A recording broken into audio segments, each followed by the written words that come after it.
एक बार महान बौद्ध भिक्षु बोधिधर्मा के पास एक व्यक्ति आता है और कहता है, महात्मन, मैं आपसे उन 5 गुणों के बारे में जानना चाहता हूं जो किसी भी व्यक्ति को अत्यधिक सफल बना सकते हैं, जिन्हें अपनाकर कोई भी व्यक्ति एक सफल और खुशहाल जीवन जी सकता है। सबसे पहले तो बोधिधर्मा ने उस व्यक्ति के चेहरे की तरफ बड़े ध्यान से देखा और फिर कहा, कोई भी इंसान सफल होता है सिर्फ इसलिए नहीं क्योंकि वो इसकी कामना करता है, बल्कि इसलिए क्योंकि वो इसे कमाता है। हर इंसान सफलता की कामना करता है, लेकिन ये मिलती उसे ही है जो इसके काबिल होते हैं। व्यक्ति ने कहा, लेकिन महात्मन, मुझे असफलता बहुत बुरी लगती है। मैं जब यह सफल होता हूँ तो बहुत ही दुख और पीड़ा का अनुभव करता हूँ। बोधिधर्मा ने कहा, सबसे पहले तो तुम ये समझो कि यौगिक संस्कृति में सफलता और असफलता जैसा कुछ नहीं होता। जो व्यक्ति इस जीवन को एक विशाल संभावना की ओर मात्र एक सीढ़ी के रूप में देखता है, उसके लिए कोई असफलता नहीं होती।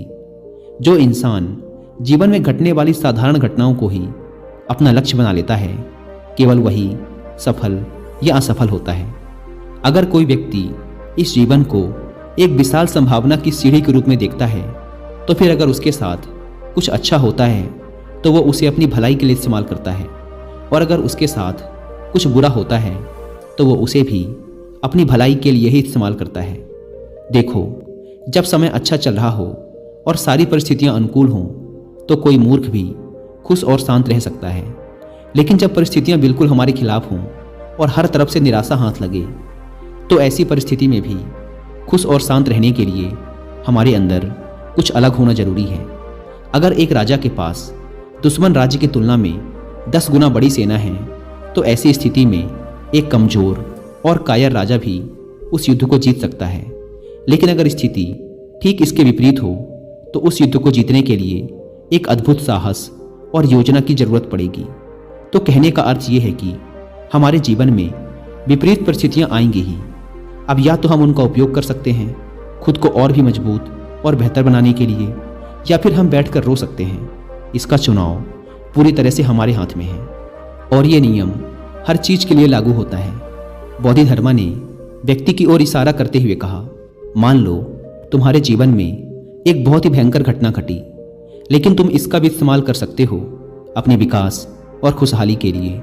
अगर तुम स्पष्ट रूप से ये देख पाते हो कि तुम्हारे जीवन की ये सारी छोटी मोटी घटनाएं बस एक सीढ़ी हैं उस विशाल संभावना तक पहुंचने की, चुनना तुम्हें है। बस महत्वपूर्ण ये है कि तुम चाहे जो कुछ भी करो, लक्ष्य केवल एक ही है, उस विशाल संभावना की ओर बढ़ना। और अगर तुमने इसे निर्धारित कर लिया है तो फिर तुम्हारे जीवन की हर घटना तुम्हारे लिए फायदेमंद बन जाएगी। सफलता फायदेमंद है, असफलता तो असल में और भी ज़्यादा फायदेमंद है। इसीलिए असफलता से डरना बंद करो। असफलता अपने आप में काफ़ी डरावनी है, डरने से ये और भी भयानक हो जाती है। व्यक्ति ने कहा, महात्मन, मैं आपकी पहली बात तो समझ गया कि मुझे असफलता से डरना नहीं बल्कि सीखना चाहिए, लेकिन क्या आप मुझे समय के नियंत्रण के विषय में कुछ बता सकते हैं? मेरा समय पर कोई नियंत्रण नहीं है। मैं अपना ज़्यादातर समय फालतू के कामों में बर्बाद कर देता हूँ। आखिर मैं अपना समय नियंत्रित कैसे करूँ? बोधिधर्मा ने कहा, जिसे हम सब जीवन कहते हैं वो असल में समय और ऊर्जा का एक खास सामंजस्य है, लेकिन दुर्भाग्य से ज़्यादातर लोग समय और ऊर्जा के इस सामंजस्य को ठीक से संभालना कभी नहीं सीखते। हम पहले समय की प्रकृति को समझने का प्रयास करते हैं। समय की प्रकृति ऐसी है कि हम कुछ करें तो भी ये चलता है, और कुछ ना करें तब भी ये चलता रहता है। हमें इसे ढकेलने की जरूरत नहीं पड़ती। लेकिन समय पर महारत हासिल किए बिना कोई भी व्यक्ति अपने लक्ष्य प्राप्ति को सुनिश्चित नहीं कर सकता। तो प्रश्न ये है कि समय को अपनी मुट्ठी में कैसे करें? बोधिधर्मा ने व्यक्ति की आंखों में देखते हुए कहा, तुमने समय नियंत्रण की बात की, क्या तुमने कभी समय को नियंत्रित किया है? व्यक्ति ने कहा, नहीं, लेकिन प्रयास जरूर किया है। बोधिधर्मा ने कहा, और तुम इसे नियंत्रित कर भी नहीं सकते। तुम चाहे जो भी कर लो, लेकिन तुम समय को पीछे नहीं मोड़ सकते। ये बस लगातार आगे बढ़ रहा है। तो तुम समय को नियंत्रित नहीं कर सकते, तुम केवल खुद को नियंत्रित कर सकते हो। ये तो लगातार भागता रहेगा। तुम कुछ करो या ना करो, तो समय को नियंत्रित करने का केवल एक ही तरीका है। खुद की ऊर्जाओं के काम करने के तरीके पर महारत हासिल करना। अगर तुम एक ऊंट की चाल चलोगे तो बहुत थोड़ा ही चल पाओगे, लेकिन अगर एक चीते की चाल चलोगे तो उतने ही समय में बहुत लंबी दूरी तय कर पाओगे। जो काम कोई व्यक्ति 10 सालों में करता है और तुम उसी काम को 1 साल में कर पाते हो, तो अगर तुम दोनों 100 साल तक जिंदा रहते हो तो असर और अनुभव की गहराई के मामले में तुम 1000 साल तक जिंदा रहे। और केवल यही एक तरीका है जिसके द्वारा तुम समय को अपने नियंत्रण में ले सकते हो। तो अगर साधारण शब्दों में कहें तो जिसने खुद पर महारत हासिल कर ली उसने समय पर भी महारत हासिल कर ली, और जिसने समय पर महारत हासिल कर ली उसके लिए ये जीवन एक करुणा की मिठास बन जाता है। दोस्तों, अगर आप भी इसी बात पर भरोसा करते हैं कि जीवन में सफल होने के लिए हमें टाइम को नहीं बल्कि खुद को मैनेज करने की जरूरत है, व्यक्ति ने बोधिधर्मा से अगला प्रश्न किया, महात्मन, हम किसी भी काम में अपना सर्वश्रेष्ठ कैसे दे सकते हैं? बोधिधर्मा ने व्यक्ति से पूछा, क्या तुम समझते हो कि तुम्हारा यह जीवन कीमती है? व्यक्ति ने कहा, हाँ महात्मन, मेरा जीवन कीमती है। बोधिधर्मा ने कहा, अगर तुम अपने जीवन को कीमती समझते हो तो तुम्हें इस बात की चिंता करनी चाहिए कि तुम अपने इस कीमती जीवन को कहाँ लगा रहे हो। तुम्हें सिर्फ इसलिए किसी काम को नहीं करना चाहिए क्योंकि दूसरे लोग भी इसी काम को कर रहे हैं। जब तुम किसी भी काम में अपना इतना कीमती जीवन, समय और ऊर्जा लगाते हो तो तुम्हें केवल वही करना चाहिए जो तुम्हारे लिए सच में मायने रखता है और जिसे करने में तुम्हें आनंद आता है। इससे कोई फर्क नहीं पड़ता कि कोई काम फायदेमंद है या फायदेमंद नहीं है। अगर तुम्हारा दिल उस काम में नहीं है तो तुम कभी भी अपना सर्वश्रेष्ठ नहीं दे पाओगे। किसी भी काम में अपना सर्वश्रेष्ठ देने के लिए तुम्हें उस काम से प्यार होना जरूरी है, और जब तक तुम किसी काम में अपना सर्वश्रेष्ठ नहीं देते तब तक तुम उस काम में मंत्रमुग्ध कर देने वाला प्रदर्शन कभी नहीं कर सकते और तुम्हारे साथ शानदार चीज़ें कभी घटित नहीं होंगी। दुनिया का चाहे कोई सा भी काम तुम करो, लेकिन अगर उस काम के प्रति तुम पूरी तरह से समर्पित नहीं हो तो तुम कभी भी कोई महत्वपूर्ण काम नहीं कर पाओगे। हो सकता है कि तुम उस काम से अपनी रोजी रोटी कमा लो, लेकिन तुम अपने पीछे कोई छाप, कोई प्रभाव नहीं छोड़ पाओगे। बोधिधर्मा ने आगे कहा, तुमने महाभारत के महान योद्धा अर्जुन के बारे में तो सुना ही होगा। वो व्यक्ति तीर को अपने निशाने पर मारने के अलावा और कुछ भी नहीं जानता था। उसका पूरा समर्पण केवल तीर को उसके निशाने पर मारने के प्रति था, और वो तीर को उसके निशाने पर ऐसा मारता था जैसा और कोई नहीं मार सकता था, और वो अपने समय का सर्वश्रेष्ठ धनुर्धर बन गया। तो कहने का अर्थ ये है कि अगर तुम किसी काम में अपना सर्वश्रेष्ठ देना चाहते हो तो उस काम के प्रति तुम्हारा प्रेम और समर्पण होना बेहद आवश्यक है। और जब भी तुम अपने जीवन में किसी लक्ष्य को चुनो तो खुद से यह प्रश्न करो कि क्या तुम उस काम को जीवन भर कर सकते हो? क्या वो काम सच में तुम्हारे लिए मायने रखता है? और आज से कई सालों बाद जब तुम पीछे मुड़कर देखोगे तो क्या तुम उस पर गर्व और खुशी महसूस कर पाओगे जो तुमने किया है? अगर इसका जवाब हाँ है तो फिर तुम्हें वही काम करना चाहिए।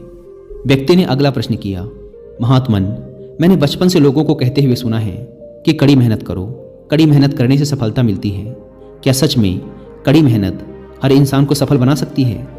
बोधिधर्मा ने कहा, केवल कड़ी मेहनत करने से दुनिया में कुछ नहीं होता, और ये बड़े दुर्भाग्य की बात है कि बचपन से ही बच्चों को उसके माता पिता और आसपास के लोग ये कहना शुरू कर देते हैं कि कोई भी काम करो, कड़ी मेहनत से करो, मेहनत से पढ़ो, मेहनत से हर काम करो, और फिर वो बच्चा हर काम में बस कड़ी मेहनत करने की कोशिश करता है। अगर हम सिर्फ कड़ी मेहनत से हर काम करेंगे तो काम नहीं होंगे, ये बस एक गधे का जीवन बनकर रह जाएगा।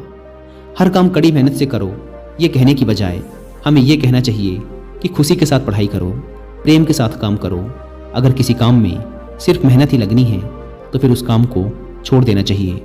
अगर हम उस काम को प्यार से कर सकते हैं तो ही हमें वो काम करना चाहिए। ऐसा हर व्यक्ति को लगता जरूर है कि मेहनत से सारे काम किए जा सकते हैं, लेकिन सच ये नहीं है। केवल कड़ी मेहनत से सब कुछ हासिल नहीं किया जा सकता। हमें कड़ी मेहनत के साथ सही चीज़ें सही समय पर और सही तरीके से करनी पड़ेंगी, तब जाकर बात बनेगी। जिन लोगों ने सफलता पाई है उन्हें सफलता केवल उनके कड़ी मेहनत की वजह से नहीं मिली, बल्कि उन्हें स्पष्ट रूप से पता था कि उनके काम में करने के लिए सही चीज़ क्या है। नहीं तो उनके ही क्षेत्र में कितने सारे लोग असफल हो गए होंगे, जबकि शायद उनमें से कई लोग उस सफल व्यक्ति से भी ज़्यादा मेहनत करने वाले रहे होंगे, लेकिन वो असफल हो गए क्योंकि उन्होंने काम को सही तरीके से नहीं किया। तो सिर्फ कड़ी मेहनत करने से कुछ नहीं होगा। काम को सही तरीके से करना ज़्यादा महत्वपूर्ण है। व्यक्ति ने कहा, महात्मन, मैं बस आपसे एक आखिरी प्रश्न और करना चाहता हूँ। जीवन को सही तरीके से जीने के लिए हमें क्या करना चाहिए? बोधिधर्मा ने कहा, अगर तुम किसी काम को अच्छे तरीके से करना चाहते हो तो तुम्हें उसके बारे में अच्छे से जानना जरूरी है। जैसे कि अगर तुम एक घोड़े को दौड़ाना चाहते हो तो तुम्हें घुड़सवारी के बारे में अच्छे से ज्ञान होना चाहिए। ठीक यही चीज़ हमारे जीवन पर भी लागू होती है। अगर हम इस जीवन को अच्छे से चलाना चाहते हैं तो जीवन की प्रकृति के बारे में जानना बेहद ही आवश्यक है।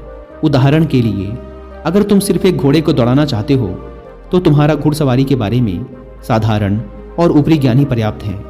लेकिन अगर कोई घुड़सवार सैनिक घोड़े को युद्ध में ले जा रहा है तो उसके लिए उसे घुड़सवारी का पूरा ज्ञान और घोड़े के स्वभाव के बारे में सब कुछ पता होना बेहद आवश्यक है कि घोड़ा कब कैसा व्यवहार करता है।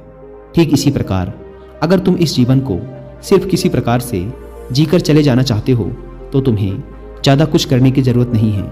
लेकिन अगर तुम अपने इस जीवन को संपूर्ण अस्तित्व और जागरूकता के साथ जीना चाहते हो तो तुम्हारे लिए इस जीवन को और खुद को गहराई से समझना बेहद ही आवश्यक है। अगर तुम बहुत ही ज़्यादा अशांति और बकवास से भरे हुए हो तो इसका कारण है कि तुमने खुद को और खुद के दिमाग को सही तरीके से संभालना सीखा ही नहीं। अगर तुम ये नहीं जानते कि कैसे अपने दिमाग को सतर्कता, संतुलन और उल्लास के उच्चतम स्तर पर रखा जाए तो फिर तुम सिर्फ संयोग से ही सफल होगे। और अगर तुम संयोग से सफल हो भी गए तो वैसे भी तुम इस सफलता को भुगतोगे, तुम इसका आनंद नहीं ले पाओगे। इसीलिए अगर तुम इस जीवन को सही तरीके से जीना चाहते हो तो खुद के शरीर और दिमाग को गहराई से जानने में अपना समय लगाओ। इतना कहकर बोधिधर्मा ध्यान मग्न हो गए और वह व्यक्ति उनका धन्यवाद कर वहाँ से चला जाता है। दोस्तों, उम्मीद है आपको ये वीडियो पसंद आई होगी।